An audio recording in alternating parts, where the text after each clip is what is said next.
शिरोळ तालुक्यातील अब्दुल लाट येथील लाट हायस्कूलकडे जाणाऱ्या मुख्य रस्त्याची अक्षरशः चाळण झाली आहे.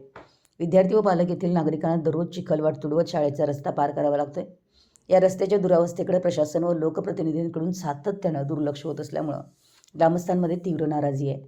या विभागात अनेक कुटुंब वास्तव्यास असून विद्यार्थ्यांना शिक्षणासाठी याच मार्गावरून जावं लागतं.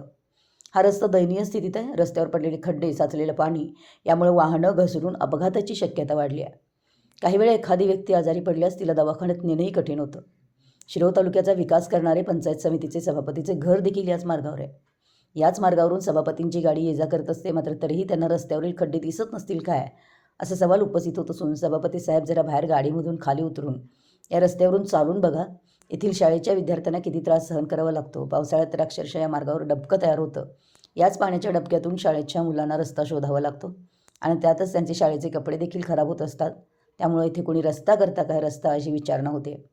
रस्ता खराब असल्यानं शाळा भरण्यापूर्वीच विद्यार्थ्यांना रस्त्यावरील चिखलातून आणि गटारीतून वाट काढत जावं लागतं.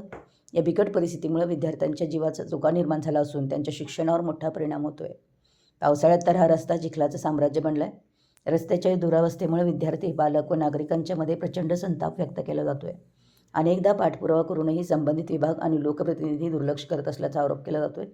विद्यार्थ्यांचं होणारं शैक्षणिक नुकसान थांबवण्यासाठी आणि जीवघेणा प्रवास टाळण्यासाठी संबंधित लोकप्रतिनिधींनी तत्काळ दखल घेऊन हा रस्ता त्वरित दुरुस्त करण्याची मागणी होती आहे.